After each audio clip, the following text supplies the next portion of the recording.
Welcome to another episode of the Code to Winning. Insights you need today to seize the world tomorrow. Today we have a very special guest. He's a car enthusiastic. He's also a mental health advocate, and combining the two together, he's a complete stud. Without further ado, ladies and gentlemen, welcome to the studio, Cody Christensen. Thanks, man. Quite the intro there. Thank you so The much. best one so far? So far, it's been the best, yeah. Awesome, brother. Thank you so much for taking the time and joining us in this episode right now. It's exciting learning about your background. It's exciting having you in the studio today. I mean, you were here like last week or so doing Just a week ago, yeah. It's an inviting studio, so I'm more than happy to come back to this studio for sure. Awesome stuff, brother. If you could just give us a bit of a brief background about yourself and how did you start in this specific field and how do you end up combining both car enthusiasm or car enthusiastic and also mental health advocate as well? That's a great question, actually, and it's actually accidental, if I was to say. I found myself with some troublesome moments in life where I just needed to finally get out and do something that I liked to do. And so I took my car and I went to a couple of car meets and met some people at the car meets, and that was just kind of the tip of the iceberg right there of just getting to the car meets, right? And getting out of my mundane day-by-day life and finding something that I like. And I actually started seeing a counselor for some of my issues that I self-admitted to myself to. It sounds like I checked in somewhere, sorry. But I just kind of seeked out a counselor versus usually people are like, you should go see a counselor, right? And if you're forced to do it, you probably don't get the same results that I probably collected, because when I chose to do it, I found value in what this person had to say back to me when they absorbed some of my info. And he'd asked me, he said, hey, Cody, help me understand something. He says, everything you've told me so far in this session, and we're like 3 sessions in, he says, you're on the top 10 suicide reasons of America right now. And he says, you're not just one of those you're all 10 of them.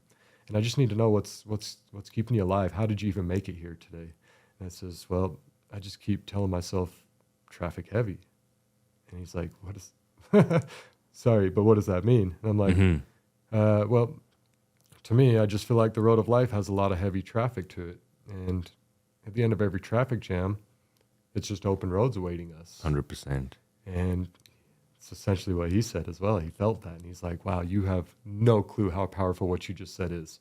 I was like, what do you mean? It's just, this is what I keep telling myself. Yeah. And in fact, I'd been posting it on my Snapchats or whatever as I'm going from job to job or doing different things. And I'm like, hashtag traffic heavy, to the point where it was for 3 years bothering people, even like, quit with the traffic heavy stuff. And nobody even knew what it meant. I didn't even know what it meant. But this counselor says, hey, go to a car meet. Go tell some kids that. Go see what happens. That's powerful. And so that is the message with the brand that you currently stand for, which is Traffic Heavy. Can you tell a bit more about, you gave a brief synopsis and also just you elaborated in what Traffic Heavy is. Can you go in depth and just talk about what it means personally for you? Yeah, so for me, it's just kind of my motivation statement. It's that word that resonated well enough for me to tell me that, hey, the long hours, some days you work 18 or 20 hours to provide for your family, and you miss out on the opportunities to see your kids, and people around you can be negative and not support you in the way that you feel that you need the support. Maybe they are supporting you, but it's just not the way that you feel that you need to receive it. And you can get super depressed. And so it's just a statement that I kind of created for myself to say, hey, man, just keep pushing forward, because to the point of the kind of phrase, the paraphrasing is,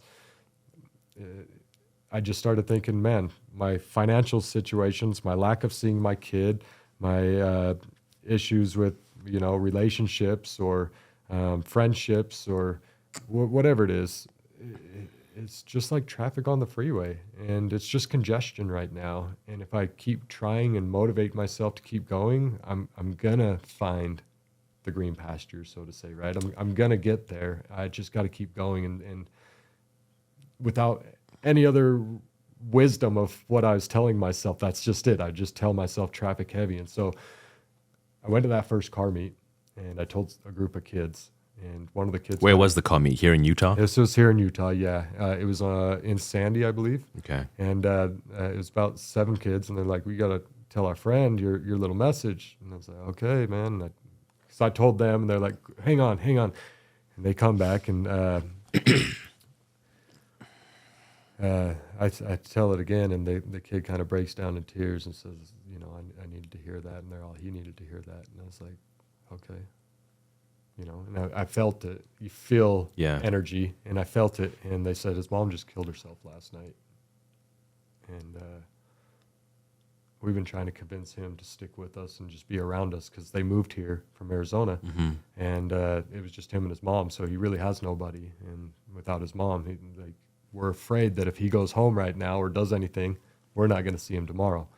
And the kid now shows up every meet that I host. He wears a wristband that I do. Everything that I do, he purchases merch off my website. He does everything he can to support Traffic Heavy, because he's still alive today. Man, that's powerful.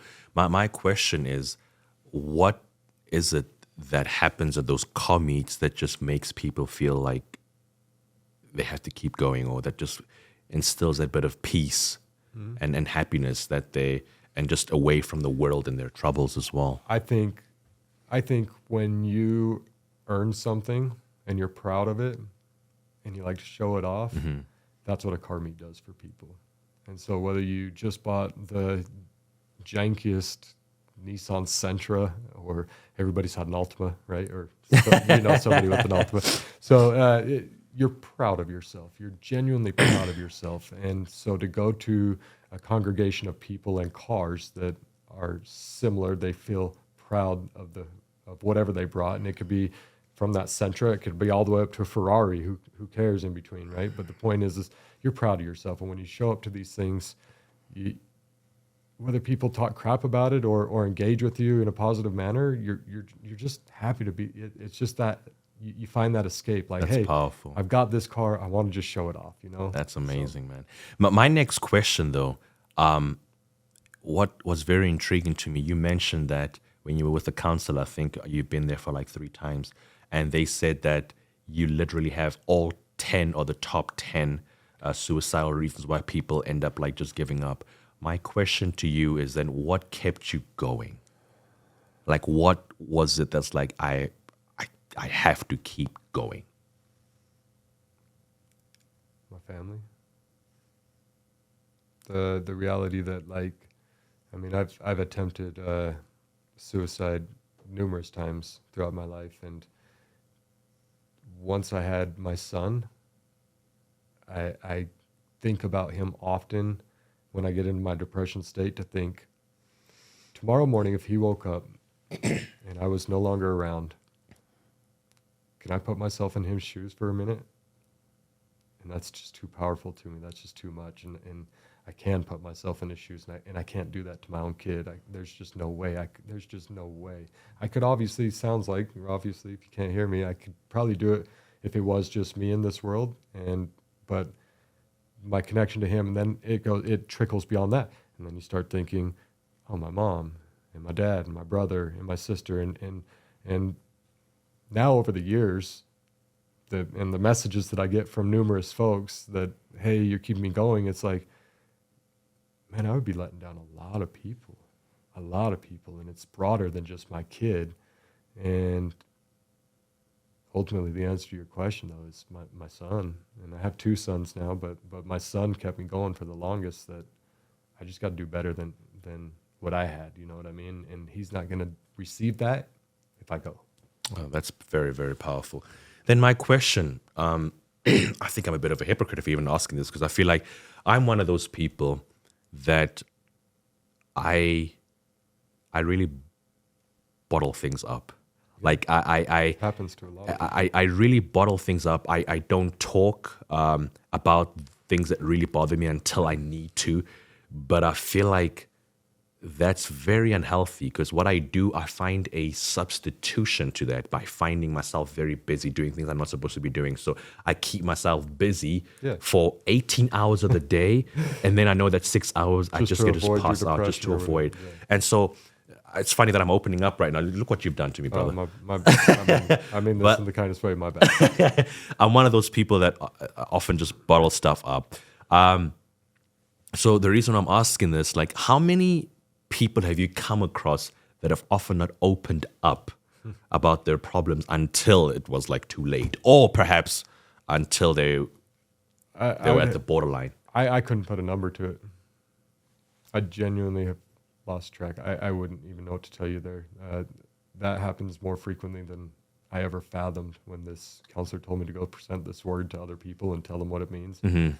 I've been doing this now for 3.5 years, and I mean, it's wild the amount of people that say, I connect with that, I resonate with that, and then all of a sudden they're like, oh man, I've been going through, and boom, and all of a sudden we're in a conversation that I never fathomed to be a part of, and I'm not a counselor or anything certified by all means, so it's nerve-wracking to me that I at moments have to stop people and say, there's a 988 crisis hotline, there's counselors nearby, they know what they're doing.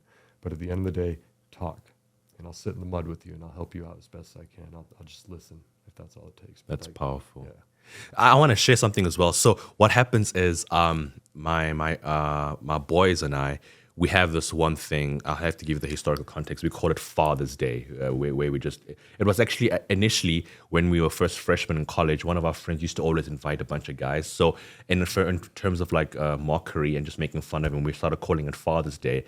But then we end up substituting that to actually having our bro time, calling it a Father's Day anyway. But just to cut the long story short, I find the fact that as men come together can be some of the strongest supporting group you can ever experience in this lifetime. Because I'm telling you right now, there are times where we come together and you can find out one of our friends is really experiencing problems within his marriage. One of our friends is experiencing a death within a family. One of our friends is experiencing all these different stuff.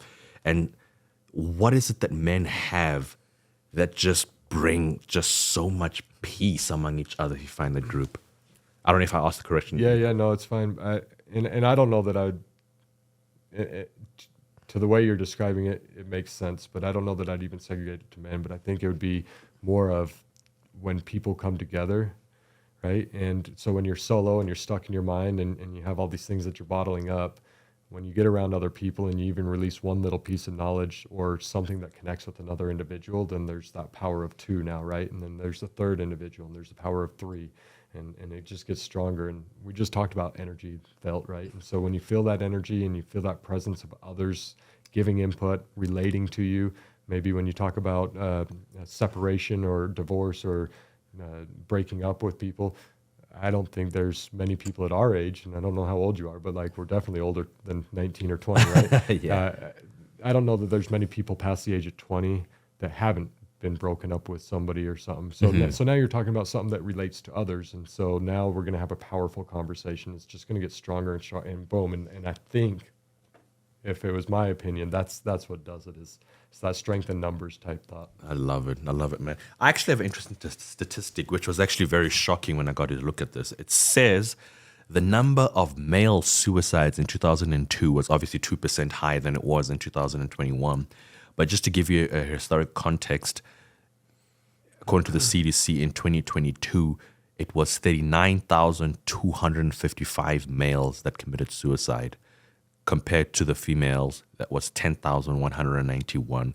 That is almost 4 times higher than women's suicides. That is extremely concerning. My question is, it seems to be increasing at a rapid pace as well. Why is there a reason why so many men are committing suicide? I think about part of what drives me to do this is I am the head of the household, and we talk about single moms, but we also neglect to talk about single dads a lot. But regardless, there's that head of the household, and it typically does relate to the male figure, right? Usually it's the dad. And he does the planning, and he does the budget, and he does this and that. And when we go on vacation, I booked the flight, and I booked the room, and I drove us there, and I chose where we're going to eat because nobody could make their mind up. And I think at times, there's just so much burden that we feel on our shoulders, whether you're the head of the household or just feeling like the world's asking too much of you. And I think men feel that a little bit more frequently. I could be wrong, but I just feel like there's that burden on our shoulders that we give to ourselves even, that we're supposed to be doing more. And when we don't feel like we're living up to it, I feel like we go the other way really quick. I like that, brother. I really like that. And what are the ways that you can often encourage people from your experience and what you've seen with the people that you've helped as well? How would you encourage them to open up? Because as much as you can say that they're up, it's still not decreasing the suicide rates that's currently. No, I'm learning. I don't know what to do, to be honest.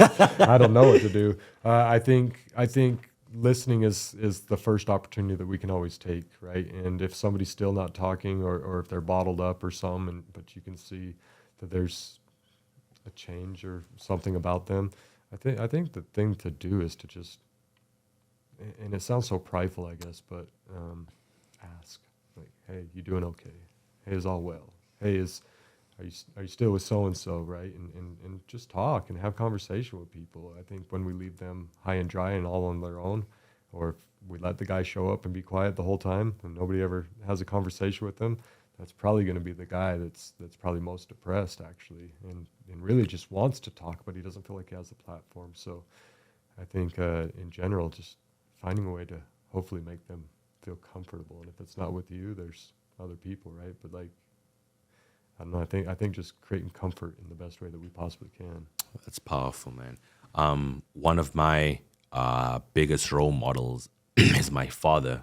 I feel like if I go through the worst, possible worst, I just feel like he's the one person that knows me so well when I don't want to talk, and when I'm ready to talk. It's just it's. So he can leave you alone in the right moments, and he can come into you at the right moments. You know, and that's one of the things I can't stand is like, is something wrong? I'm like, nothing is wrong. Yeah. Like, is something wrong? Like, whereas I don't know how my father just figured this out. Like, I mean, we still FaceTime regularly, like on a weekly basis. He's still in South Africa, Nice. Okay. but he knows exactly when to intervene and say, listen, we haven't spoken to you and so. Like, and what I'm trying to get at is, we live in a world right now where everyone has their walls up. Yeah. And you can't really tell those that are really struggling, and can't even tell to what degree they're struggling at as well. And so it's hard to really distinguish, because somebody could be laughing with you tomorrow, and then the next day they're in the news. You're like, right. I always worry about that, of course, right? Yeah, I don't have a direct answer, but I'll tell you this, that, for example, when I go to car meets, and there's a bunch of us Honda people there, or Acuras, or Nissan Sentras, and whatever, my little Audi. And then a Ferrari pulls up, and you hear the kids say something like, hey, must be nice. I don't know what that guy's gone through to own that Ferrari. I don't know how many 20-hour shifts he's put in. I don't know how many wives that he's been through. I don't know how many kids don't see him and have his time. But I know that if any of that's true, it's weighing on his shoulders. And so it must be nice to drive that Ferrari with all the sacrifices that he had. But I also like the flip side of when you hear kind of the Lambo owners, or maybe it's not that, but maybe it's the guys that have really cool cars that have really invested a lot into their Lancer with the wraps and the wheels and all that. And some guy does pull up in his Honda and is proud of himself, like we just talked, right? He just bought that Honda and it's fallen apart. To us, we see it just falling apart. But to him, he bought that Honda and he's proud to show up. And I like to remind them that we were that kid once too. I wish I had a dropping bomb thing. I would just like, boom. So I like that you mentioned these. In fact, I avoided all these questions because I want to just have a conversation with you. But so what is it with men and like their cars? It doesn't matter what it is. So I'm giving you historical context with me. Yeah. When I was selling solar in California for like 2.5 years, and I'm now selling it like that in sounds Idaho. brutal, to be honest. No, I love sales, but at the time I bought myself like 2-3 years ago, like a Tesla, like Model 3. Oh, nice. And so the reason why I want to talk about this specific car, first of all, the market value for it dropped completely. Like I think 2 years after, like 40% low. I can't even resell it. It's actually making a loss. Yeah. But the reason I want to talk about this, I've had a lot of buyer's remorse because of the amount of traveling I do, and just you look at time, how much I'm supercharging and so forth as well. Right. But this Tesla has been through me at my highest high and my lowest low. Yeah, there's a connection. It's been with me like when I literally made like PR records, when I sold so much and lost almost everything, and so like driving in it, it's been on both sides of the spectrum, where to the point where you're considering like, what am I going to do tomorrow, to like, I'm on cloud nine. And so it's one of those stuff that 10 years from now, I'm never going to sell this car because it's seen KG vulnerable. It's seen KG at its super high as well. So I'm sorry, my questions. No, you're okay. I feel like I got the right response for this, but we work hard to earn the things that we have. Most of us. Some people are given these things, right? But even still, when you're given it and you do what you just said, you spend time in this thing, you put efforts towards it. Who cares about the depreciation? I worked on it. I added the gasoline to it. I topped it off. Well, you don't have oil or gas, right? But you sat countless hours at a charging station. You've invested time into that car, and that car has done things in return for you. It's gotten you places. It's gotten you around things. In some cases where we crash them, it's saved your life because you're still here to tell a story. In some cases, that's not the truth, right? But like, what is it about the car that we connect with, right? It's the value that's non-monetary. It's the value of all the experiences that we've had with this thing. And I think the challenge there is you're saying, oh, there's like no value in it, and I'm realizing I'm just spending a lot of money into it, and I'm spending a lot of time at the charging stations, but I just can't get out of the car, right? It's because you're connected with so many experiences, and honestly, the car's still not doing anything bad enough to make you want to get rid of it. Like That's powerful. It's just not there like that. So, but I think a car. All of us are 16 to 18 years old buying houses, but a car is our first real life experience of a purchase, a real purchase. Powerful. Absolutely powerful, brother. I want to now talk a bit more about like these meets. How can people join these meets? And I feel like it's just so exciting. When I heard about it, I was like, that's actually very therapeutic, because when I drive sometimes, I just want to just clear my mind. But sometimes you in this world where you're like, okay, I just want to just clear and drive off. But like, I feel like these meets, people are often on the same wavelength, and they want to try and like kind of engage in that form of act as well. Can you just talk a bit more about these meets, or where they can meet and all that? Car meets, they happen in every state. Okay. Yours specifically. But here in Utah, basically you just get on Facebook and you just type in like Utah car meet, or you type Idaho car meet, right? And I'll only be broad for a second here. California car meet. But here in Utah, once you've done that, you'll find a car meet. And if you go, what you'll experience is other cars showing up, but you'll experience an opportunity to network. And even if you're an introvert and you don't like to talk, if you find yourself in the parking lot, sitting in your car, windows up so nobody talks to you, maybe you don't have the coolest of cars, but you're sitting there and you show up to one or two or three of these because you didn't see it the first time, you didn't see it the second time, but nobody bothered you, and you were in your peaceful place and you saw some cars. But then that one car, you've just been dying to see one of these in your lifetime. Or maybe you see them all the time, but this one's now here, up close. Oh, he popped his hood. So you're going to get out and you're going to walk up and you're going to go check out that Camaro. And what that Camaro just did is gave you an opportunity to say something that's relatable to the next person, because that's sometimes why we don't talk, because we think whatever I have to say, he doesn't care, right? But if I go up and I'm like, does that have the 5.7 in it? Because I know about this car just a little bit, right? And the guy's like, actually, it's a 6.3. Oh, what did you just do? You just engaged in conversation, and guess what's going to probably continue for another minute to 10? That conversation between you and that individual. And so going to car meets enables that networking that you never thought was possible for a lot of introverts, right? Extroverts all day. Why not?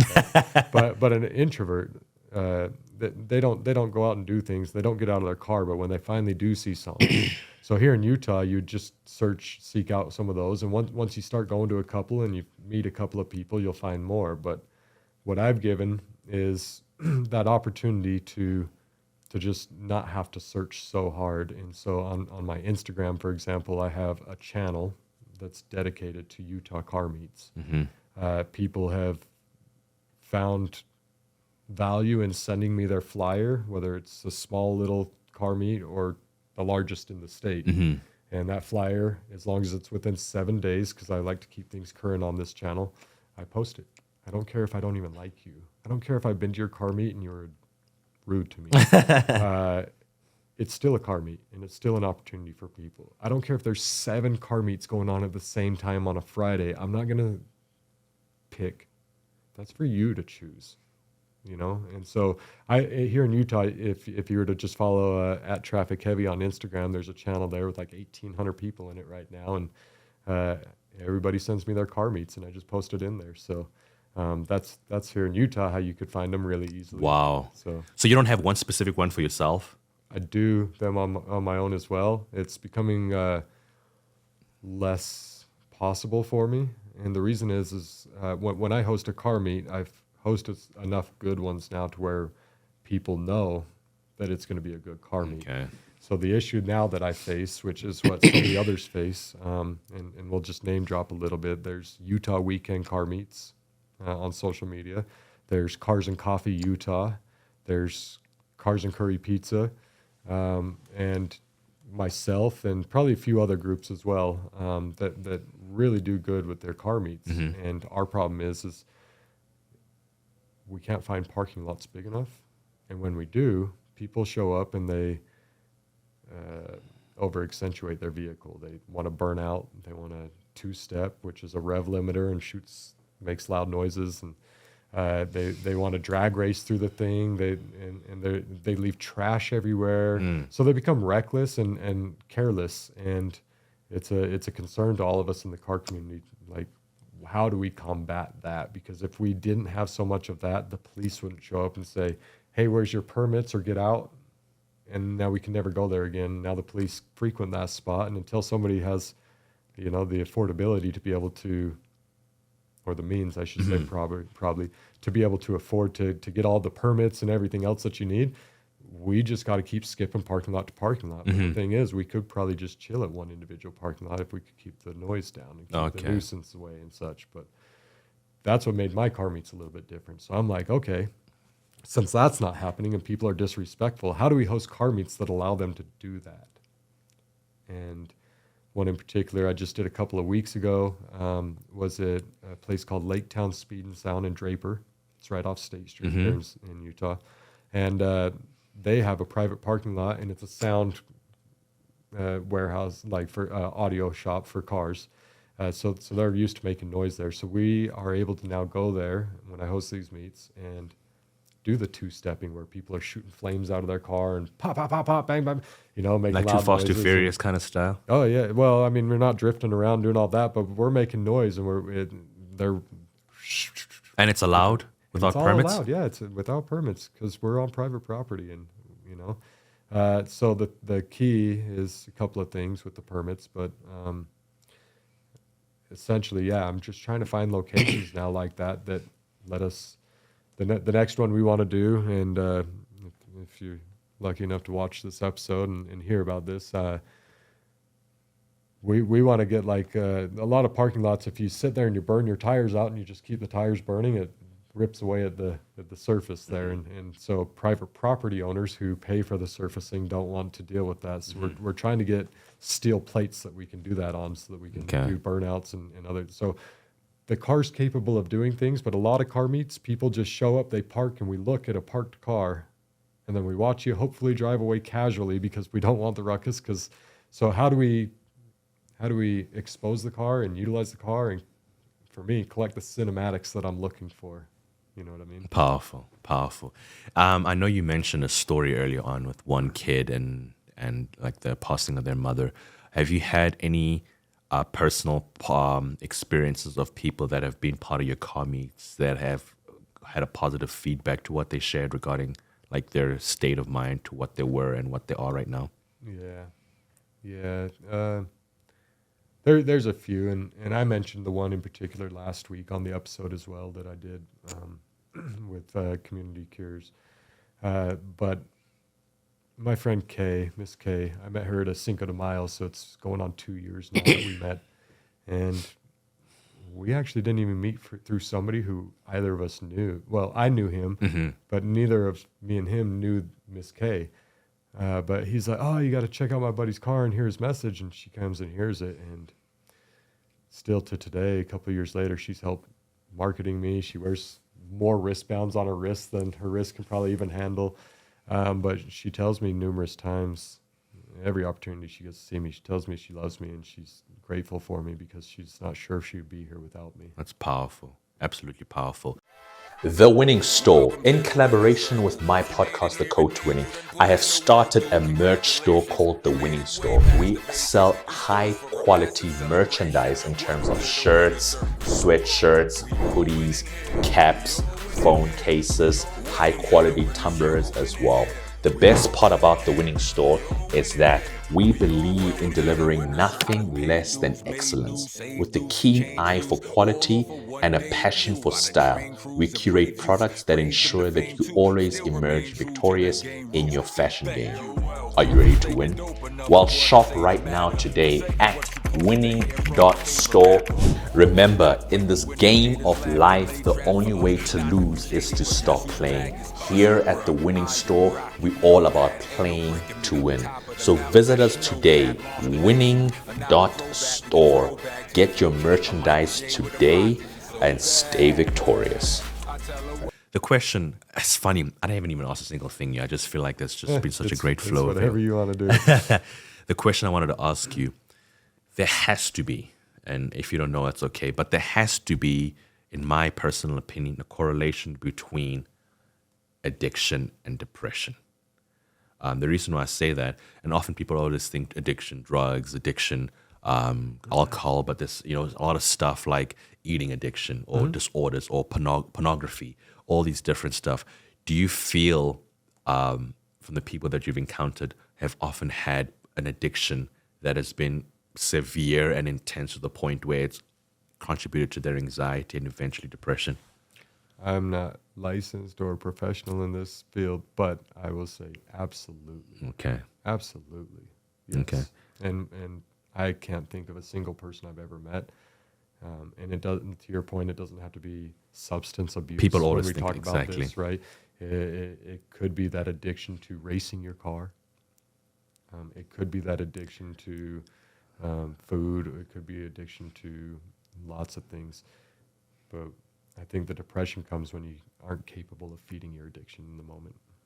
Yeah. And so the reason why I also even ask that, it's often people find it easier talking to a counselor, a complete stranger, than often people they know because they don't feel open and vulnerable enough to communicate with them. Did you have that experience when you spoke to a counselor? Did you not have anyone to talk to before then, or how did that work? People that you talk to that you know you. And so whether they say they don't or not, they do. And judgment arises. Mm-hmm. And even if they're not, the perception that you're going to be judged. And that's probably why we don't open up to people that are closest to us. Counselors are one avenue, but also meeting random strangers. Like you said, how many people have come to me and just all of a sudden opened up to conversation? I'm not a counselor, I'll reiterate time and time again, but I am not their friend that's known them. I'm not their mom that's known them. I'm a stranger. And so that's part of why I think people do open up to me, is because I'm not judgmental in the moment, is how they feel, Mm-hmm. right? They're like, oh, I can open up to this person because he's actually going to hear me, and he's not going to be like, oh, you're depressed? Well, weren't you just yesterday? And when they know you, they can relate and they can call things out, and you're not looking to be called out. You're looking to vent. 100%. Right? And so I think that's why people do open up to people that they don't know, whether it be a counselor or just some random Joe Schmo, is because the lack of judgment is that comfort that we need. I love that so much, man. I really do. And another thing I wanted to go into, I feel there's pros and cons. There's a new trend that's been happening in the last 3 years of, the masculine man. And I feel like sometimes it has positive, intentions, but may have a negative outlook.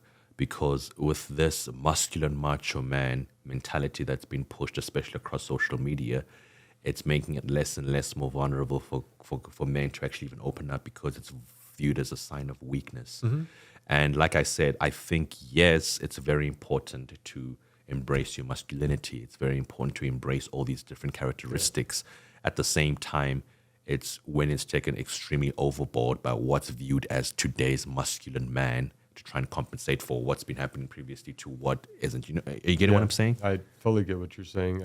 People often say things like, that's not manly, right? Or that's men don't do that, or man up, or we don't cry. It's not okay to cry because you're a man, and my stance on that, and you're human. You're totally human.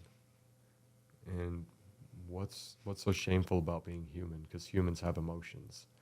And so, I don't know, I hear exactly what you're saying. And I think that's very, very predominant in our world right now, that a lot of encouragement to just man up. You'll be all right. Just brush it off. And I'm over here like, it's okay to cry. It's okay to open up. And it's okay to be vulnerable for a minute.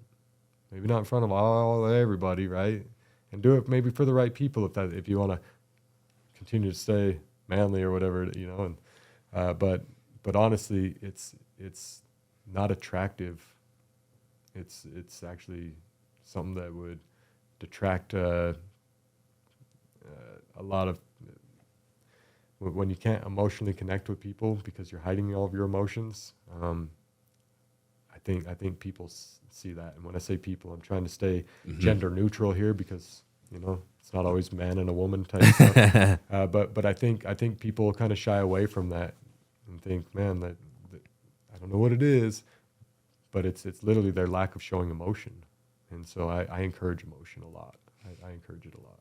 And one of the things I did love a lot that you mentioned is that you avoid judging people, and they also feel that level of trust. It's hard in today's world because social media has just been causing so much depression to people, because what you see within that specific 10-second of someone's best is only what you see, and now you hold them to that specific standard and lifestyle and what they are, rather than actually seeing the background. Yeah. You're not there when they wet the pillow at night. Right. You're not there figuring out like what you mentioned, those 20 hours or the hours they put in. You're not there when they're not even talking to their son or daughter. Right. You're not there when they're experiencing all these different things ever. And so it's always important for us to embrace what we're embracing today, rather than just looking at people and having those envious eyes, because there's always a story behind each individual and each person in today's world. And I think it's very important we get to fully understand. What are your thoughts on those? Yeah, that's exactly what social media does, right? I didn't post how I got there, but I post the house. I didn't post what happened before, but I post me and my kids standing in our Halloween costumes. I don't post, all the paperwork and all the people that I had to speak to get the cosign to go get the car, but I post the car. We shy away from the negatives, and we take it as an opportunity to post the positives. But some people do actually use social media to kind of as an outlet, and they say what they're depressed about and such. And I think what happens is people chime in, because I've done this myself. I've gone live on TikTok in a depressed mood and kind of anxious and in a let down state or whatever. And I have people join my live TikTok say things like, what a who is this guy just coming on here just acting like a little baby? Like, who does that? And it's like, my approach on social media is not to just show the highlights of my life, but to show me as a person. And it's rare that you find that. But what you usually will find is either the person who's always just negative, and we always end up either like muting that person or unfollowing, or you find the person that's just positive, right? And so I wish more people embraced the social media to say, hey, look, and you could use on Instagram, for example, on the messages page, there's the notes or whatever, and you could say, just having a bad day. But we don't address it. We just don't address it. And it's mind-boggling to me because I'm just different. I do address mine, So, but yeah, usually social media is just used for the positives, right? It just shows all the highlights of a person. And it's discouraging to everybody watching because I don't have a house, but I don't realize they just went through 3 years of 20-hour shifts to get that house. Exactly. All I see is their house. And I'm like, damn, bro, we're the same age. How am I not in that house? How am I not doing things like that? What is he doing different than me? He didn't show all the different things, but he also didn't show his crying at night at 12 when he got home because his kid's already asleep and he's going to wake up at 4:30 in the morning to get to work by 5 and his kid will still be asleep. He didn't post any of that. But you're over here saying things, and you being the person who's complaining, why can't I have a house? I'm the same age, That guy's probably just working his 9 to 5 and coming home and saying, I'm a little too tired to go do anything more today. But the other guy got home and he says, man, I'm beat. That was an 8-hour shift doing construction. But I got to go to my other job doing more construction. And all we see is that he has a house. We don't see all these extra hours he put in. So I don't know. I get distracted sometimes by the people who are kind of naysaying, like, I wish we're the same age. How do I have that? How does he have? It's like, well, I'm sorry, but like, I'm sure if you just work 12 hours a day, you could go have that house. Like, we don't display that part of it, right? 100%. The extra work that we put in. 100%. Somebody out there is watching this and is really getting overwhelmed and stressed and just can't bear just the burdens that they're currently facing right now. What would you encourage them the first step to do? Just the first step from your experience. First step to do is take a deep breath. That's important. I like that. I wasn't expecting that answer, but sorry. I genuinely feel like, and I tell my kids this often, I feel like breathing is the key to life. Whether my kids are crying or angry or upset that things didn't go their way, or over anxious and happy, a little bit too overwhelming, I just often say, hey, buddy, hey. Just take a deep breath with me. And they do that. And they kind of slow down their crying and they reduce their anger a bit. And that breath of fresh air is kind of that first step. But then it's, hey, identify kind of what's got you here. What is built up? What are all these stressors? What is all of it that's overwhelming? And identify it all and then see, hey, what am I doing for myself? And if you have nothing in that's for yourself, going to work isn't for yourself. It really isn't. That's working for, even if you own your own business, it's working for money so that you can go buy more things, and end result, you benefit yourself. But if it was all for yourself, we'd all be on the beach drinking those martinis we talk about, right? Like that, living the life, right? What do you do for yourself? Is it doing a puzzle? Is it crocheting?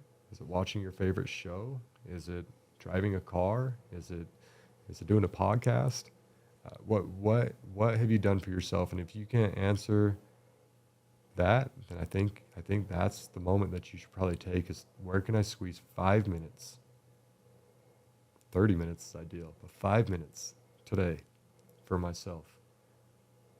And I'm just going to be TMI here, but even if it's 5 extra minutes on the pooper, just saying. So the reason why I looked 5 extra minutes for yourself, you deserve it.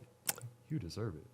I was telling Kyle earlier today, there are 2 places that I feel super comfortable in. I said one of them is the seat here. Every time I have like podcast gets over, like just sitting here, it's just like everything just engaging and learning about like their life and just like their career path and whatever they're in. Like I just love it so much. So the podcast is for the listeners, but it's mostly for me actually. Oh yeah. Number 2 is the stool.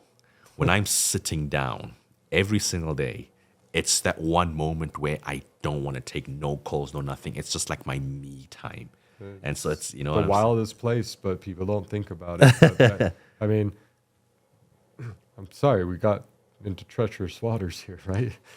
Glad you connected, but ultimately, I mean, the idea is where can I find that extra 5 minutes, right? And even if it is there on the stool, it's your 5 minutes. You deserve that 5 minutes, and then go get back to it, Tiger. You got this. You know what I mean?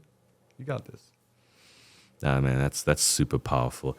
Now I'm grateful we've shared and you've shared insight on that. I want to talk as well now, just shifting over. You shared something so amazing when you came in earlier on in the studio. You were talking about just your merch and how you support other businesses and how you actually make a loss of that. Like that was fascinating. That's like the most Christ-like thing I've ever heard somebody do in terms of merch. Can you just dig deep into that as Yeah, well and talk about that? I mean, my wallet and bank account hate this part, but I invest into merchandise, and the investment is finding things that I like because I'm a tall guy. I'm a little over 6 foot, and a lot of shirts and stuff don't fit me. So getting things that fit me, and then something that I'd wear, right? And that's step number one, taking care of myself. But step number two is man, like how do I help support local businesses to the best of my abilities? And so where do I get my merch? And you were talking like, hey, do you use some online places to help you manufacture your merch? And I've tried those, I have, but that wasn't the answer for me. And supporting local businesses is kind of the answer for me. So I'll go and I'll purchase my merch from local businesses. But I think what really hits home for me about the merch isn't the sales. I told you I'm like 20% of my merch gets sold. And so that means that 80% of the rest of the merch that I come across, I go to car meets, I have a duffel bag or I have an armful of stuff, and I'm handing out t-shirts and hats and sweaters and wristbands and beanies or whatever I have on me for the day. And I'm giving away like 80% of my merch. And I mean, there's two purposes behind that. One is that, gosh, now my merch is out there. Pardon, I'm breaking my microphone. One of them is that now my merch is out there and people get to see it, right? And so you're marketing, right? And so that's cool. What am I marketing? 20% sales, right? So, but the other part is people tend to connect with the message behind traffic heavy. The road of life has heavy traffic. Blaze through your traffic jams, right? And get to the end of that traffic jam, because the end of every traffic jam is open roads awaiting us. And if that's connecting with people and giving them an opportunity to feel heard or cope with some of the things they're dealing with, or maybe even have somebody ask, hey, what is that shirt? What does traffic heavy mean? Create a conversation around mental health. To me, I'm winning. That's the goal, is to help people with their mental health as best I can. And if this is on your shoulders and on your chest, and somebody then asks you, what are you trafficking? What are you trafficking there? And you're able to turn around and say, I don't know, positive spirits, good mental health, conversation. No, that's powerful, man. That's really powerful. I'm grateful you mentioned those because often the case, you gave a perfect blueprint and outline in how these meets work, because it accommodates for both those that are super loud and extroverts and are super like, oh, I like that. It also accommodates for those that are like, I'm going to just stay in the car right now and play it safe until I can read the room and the environment and I can feel super inclusive. How important is it that people gain those attributes? Because I don't think it's natural. You can correct me if I'm wrong, but like, to be easily approachable. I was speaking to Kyle earlier today, and I was giving advice, and I was talking about how he's got such an approachable personality. Like, I'll sit down with him, and I just rant for like 1 hour straight, and he's just like, yeah, man. Such a good listener. I don't get that often. Sometimes I'm the one that's always on the receiving end, and I think I'm relatively getting better at that. But like, how important is it to just be approachable and be ready to listen to someone? That's not for everybody. I'll just say that. Not everybody has a listening ear, and not everybody is approachable. But the more we enable ourselves to be, or find our will to do, I think creates opportunities in your life that you would have never fathomed. And so we go back to that guy who's like, I'm the same age. How does he have that house? That guy's just taken a few more opportunities, maybe. He's just put himself in vulnerable spots where he was uncomfortable and tried. And guess what happened? His comfort level was eased. And he found what he was looking for. And he continued to drive himself to do it. And so that's how that guy has that house. Because he got out there and he just did, right? And he went against the grain, so to say, for those people that just don't know how to do it. But even if you don't, even if you are that guy that pulls up to the car meet and sits in your car with the windows up and doesn't want to be bothered, it just takes me right back to the stool. That's his 5 minutes. And if nothing else out of it, that guy deserved 5, 10, 20 minutes to just sit in his car peacefully, quiet, in an environment that wasn't typical job, kids, wife, life. He took that moment. He did nothing else but do what he was enjoying, his new car or whatever it is, right? So. This is more like a therapy session. Oh, gosh. Oh, gosh. Yes. Unintentional. He says, I am not licensed, but man, this guy's given more insight than some of those licensed professionals.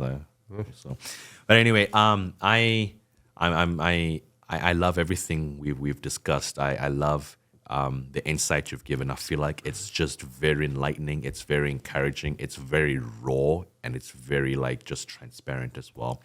And in the world we live in today, it's so hard to come across those relationships that are super transparent, those people that are raw and real. Because I don't know, man, like Instagram started off as a very positive thing, just taking a photo, and now it's just accumulating so much pressures in our life. Yeah. And in today's world, all the stuff you mentioned, when I look at these statistics, and it's just increasing ever so more, especially in first world countries, right. more than any other places, because the expectation is super high and the pressures are super high.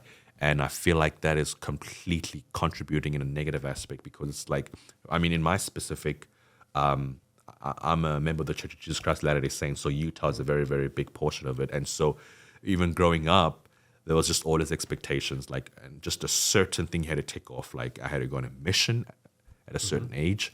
You have to get married at a certain age, and if your marriage ends up falling apart, something wrong with you at a certain age. All these different expectations, just bring so much pressure to the human, and just the person. And I feel like that's been contributing so much there.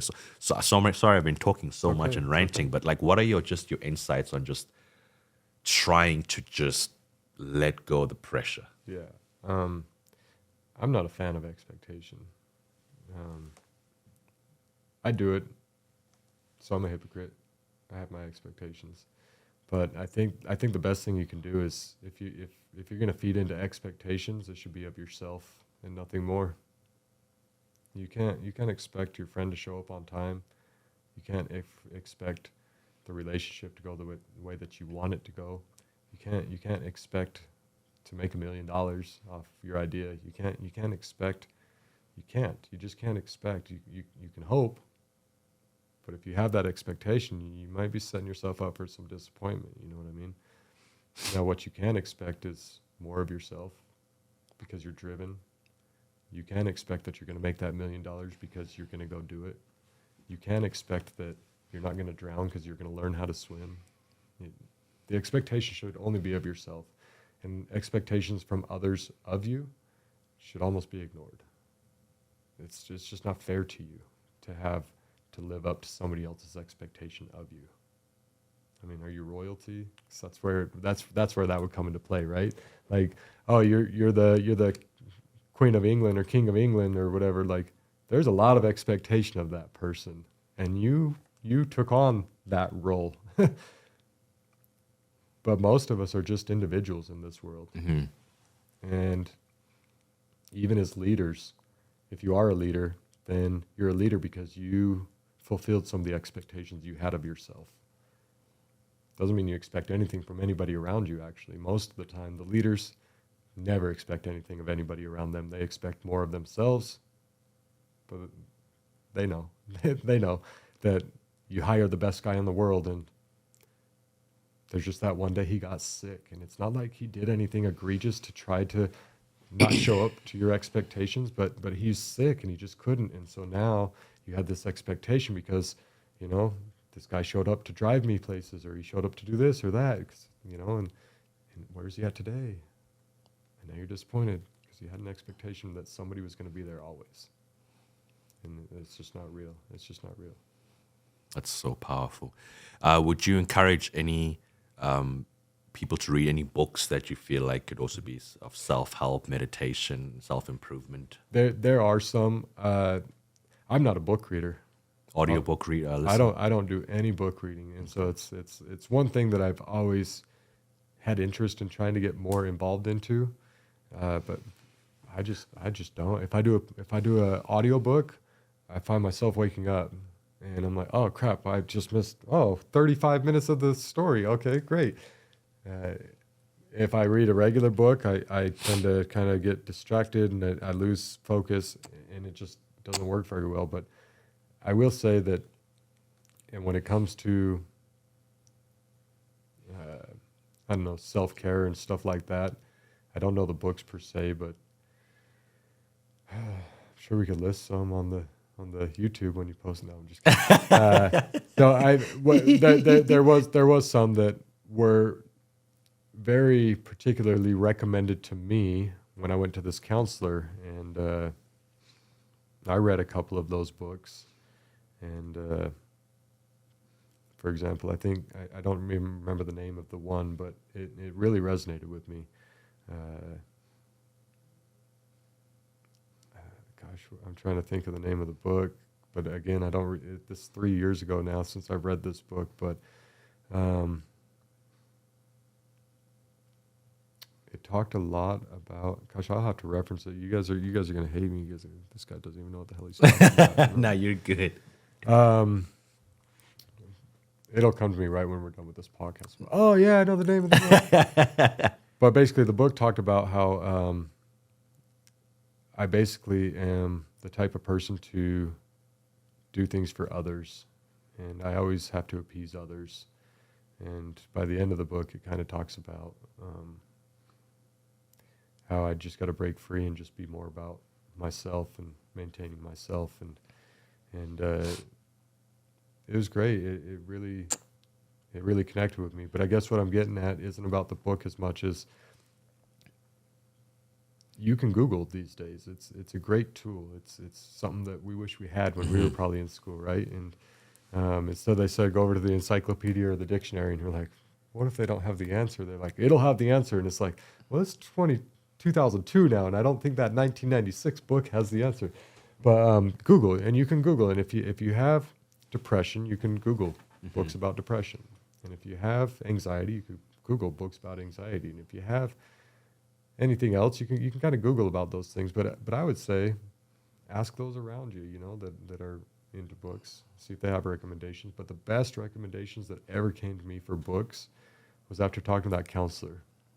And every time he recommended a book, about the third, fourth, fifth session, he recommended another book and another book. And he's like, you should check out this podcast and you should check this out and that.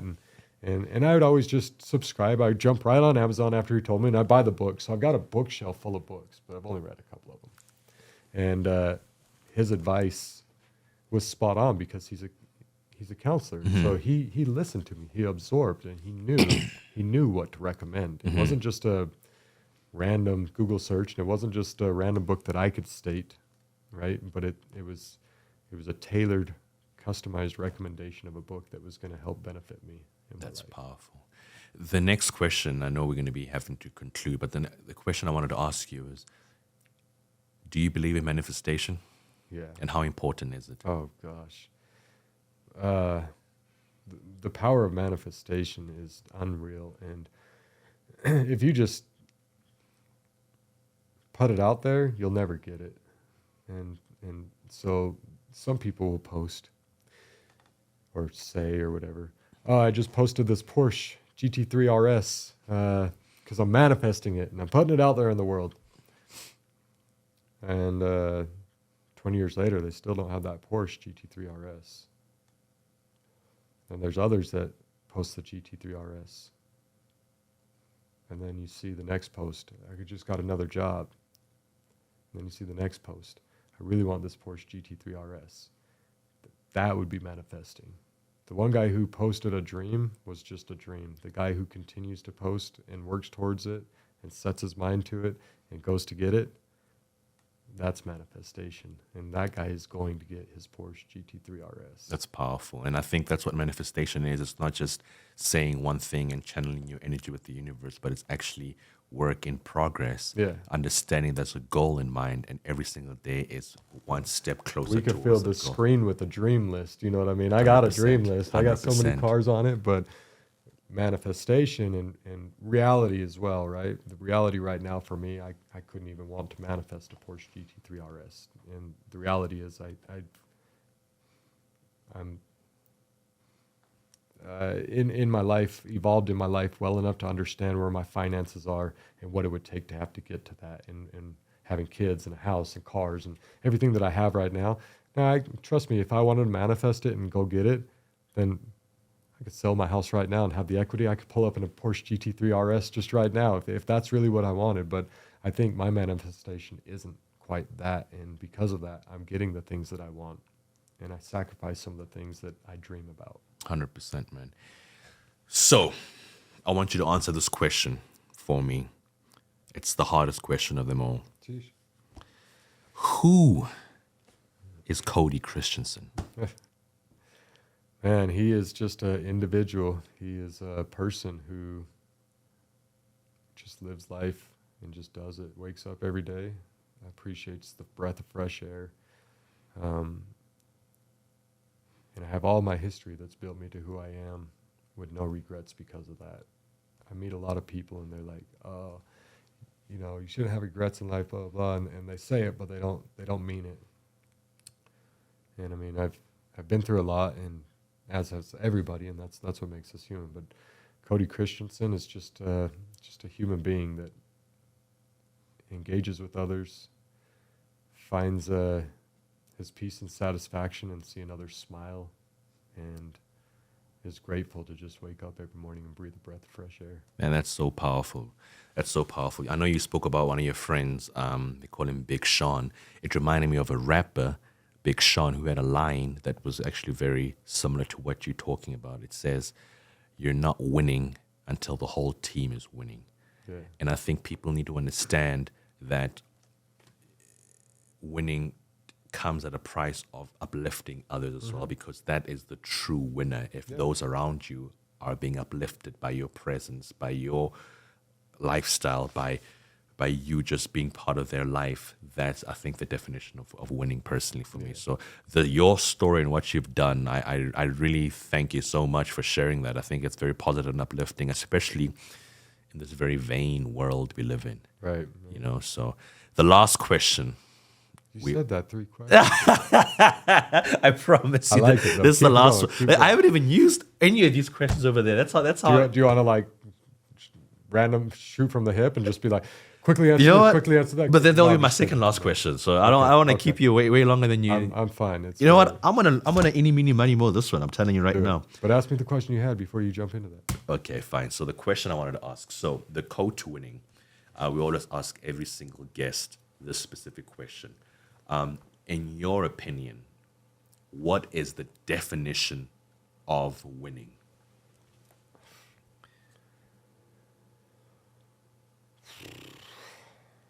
The definition of winning is, well, gosh, the only thing that comes to mind is like running through the rope first, right?